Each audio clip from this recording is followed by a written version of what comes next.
జూబ్లీహిల్స్ ఉప ఎన్నిక కాంగ్రెస్ అభ్యర్థి ఖరారయ్యారా? కాంగ్రెస్ అభ్యర్థిని ఎవరో తేల్చేశారా? మరి పోటీ పడుతున్న మిగిలిన వారు ఈ అభ్యర్థిత్వాన్ని ఒప్పుకుంటారా అనే విషయాలు మాట్లాడుకుందాం.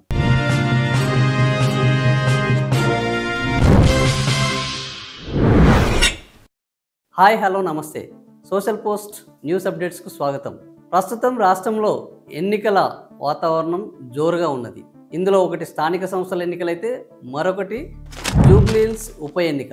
జూబ్లీహిల్స్ ఎమ్మెల్యే మాగంటి గోపీనాథ్ అకాల మరణంతో ఇక్కడ ఉప ఎన్నిక వచ్చింది. అయితే ఈ ఉప ఎన్నికకు సంబంధించి కాంగ్రెస్ పార్టీ మాత్రం చాలా ముందంజలో ఉన్నది. మిగిలిన పార్టీలు ఇంకా తేల్చుకోలేని పరిస్థితిలో ఉండగా కాంగ్రెస్ పార్టీ అభ్యర్థుల్లో పోటీ తీవ్రంగా ఉన్నది. దాదాపుగా ఎప్పుడైనా ఉప ఎన్నికలు అధికార పార్టీకి బాగా కలిసి వస్తాయి. ఇది ఇటీవల కాంగ్రెస్ పార్టీకి కూడా కలిసి వచ్చింది. కంటోన్మెంట్ ఉప ఎన్నికల్లో ఇప్పటికే కాంగ్రెస్ పార్టీ విజయం సాధించింది. ప్రస్తుతం జూబ్లీహిల్స్ ఉప ఎన్నికలోనూ ఇదే విజయ పరంపరను కొనసాగించాలని తన ప్రయత్నాలు ముమ్మరంగా చేస్తున్నది. అయితే అధికార పార్టీకి ఇది కలిసి రావడం, అధికార పార్టీలో జూబ్లీహిల్స్ నుంచి ఉప ఎన్నిక విజయం సాధిస్తే ఆ గెలిచిన అభ్యర్థి చాలా ప్రతిష్టాత్మకమే కాదు, అతనికి మంత్రి అయ్యే అవకాశాలు కూడా మెండుగా ఉండడంతో చాలామంది ఇక్కడ టికెట్ కోసం ప్రయత్నిస్తున్నారు. అందులో ప్రధానంగా చూసుకుంటే గతంలో పోటీ చేసి ఓడిపోయిన అజారుద్దీన్, నవీన్ యాదవ్, అదేవిధంగా మాజీ మంత్రి పీజేఆర్ కూతురు విజయారెడ్డి, ప్రస్తుత మేయర్ గద్వాల విజయలక్ష్మి, ఫాహిం ఖురేష్ మైనార్టీ దగ్గర నుంచి వెళ్ళి, ఫిరోజ్ ఖాన్ మైనార్టీ అభ్యర్థిగా, అక్కడే స్థానికంగా ఉన్న మురళీ గౌడ్, వీరితో పాటు రోహిన్ రెడ్డి, బొంతు రామ్మోహన్, కమ్మ సామాజిక వర్గం నుంచి బండి రమేష్, వీళ్ళందరూ పోటీ పడుతున్నారు. సో ఈ పోటీ పడుతున్న ఈ నేపథ్యంలో నిన్న మంత్రి, జూబ్లీహిల్స్ నియోజకవర్గ ఇన్ఛార్జి పొన్నం ప్రభాకర్ ఇద్దరు అభ్యర్థులను పక్కన పెట్టుకుని, ఒకవైపు నవీన్ యాదవ్, మరోవైపు అజారుద్దీన్ పక్కన పెట్టుకొని స్థానికంగా నివసించే అభ్యర్థులకే ఈ ఎన్నికల్లో ఛాన్స్ ఉంటుంది, ఉప ఎన్నికల్లో పోటీ చేయడానికి అవకాశం ఉంటుంది అని తేల్చేశారు. ఇంతవరకు బాగానే ఉన్నది. అయితే ఏ ఎన్నికల్లో అయినా, ఉప ఎన్నికల్లో అయినా, చివరికి స్థానిక సంస్థల ఎన్నికల్లో అయినా అభ్యర్థుల పేర్లను ఖరారు చేసేది కాంగ్రెస్ పార్టీలో అధిష్టానమే. ఇప్పటికే ముఖ్యమంత్రి వచ్చే 10 ఏళ్ల పాటు నేనే ముఖ్యమంత్రిగా ఉంటాను అంటేనే రాజగోపాల్ రెడ్డి వంటి ఎమ్మెల్యేలు ఒప్పుకోలేదు. నువ్వెవరు చెప్పుకుంటేందుకు? మా దగ్గర అభ్యర్థుల పేర్లను ఖరారు చేసేది, సీట్లను ఖరారు చేసేది, వాళ్ళ పదవులు ఉంచేది, ఊడబీకేది మా అధిష్టానము. ఎవరికి వాళ్ళు ప్రకటించుకుంటే ఎలా అని ప్రశ్నించారు. ఈ నేపథ్యంలో జూబ్లీహిల్స్ ఇన్ఛార్జి మంత్రిగా ఉన్న పొన్నం ప్రభాకర్ ఇప్పుడు జూబ్లీహిల్స్ ఉప ఎన్నికల అభ్యర్థులను ఖరారు చేసే స్థాయికి వచ్చారా? ఖరారు చేసే అధికారం ఆయనకి ఇచ్చారా?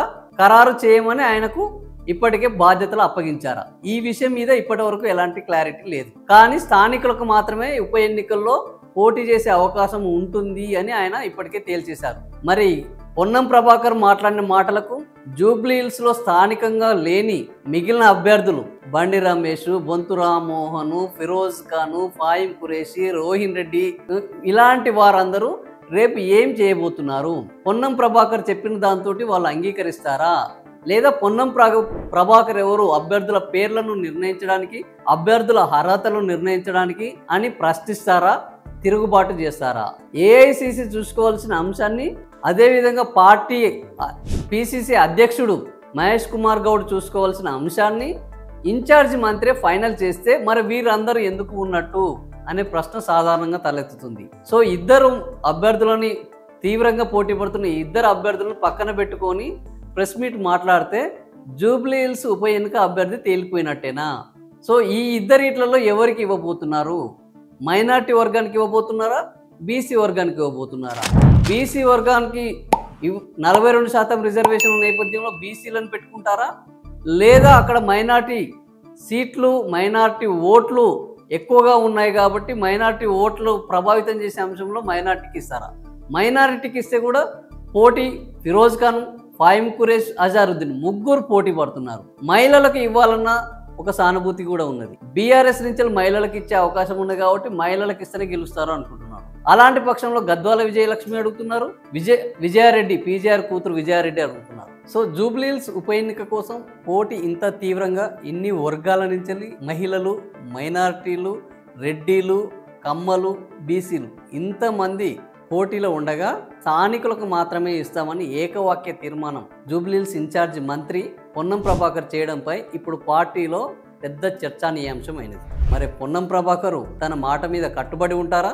పొన్నం ప్రభాకర్ మాటని ఆ పార్టీలో పోటీ చేసే అభ్యర్థులు గౌరవిస్తారా?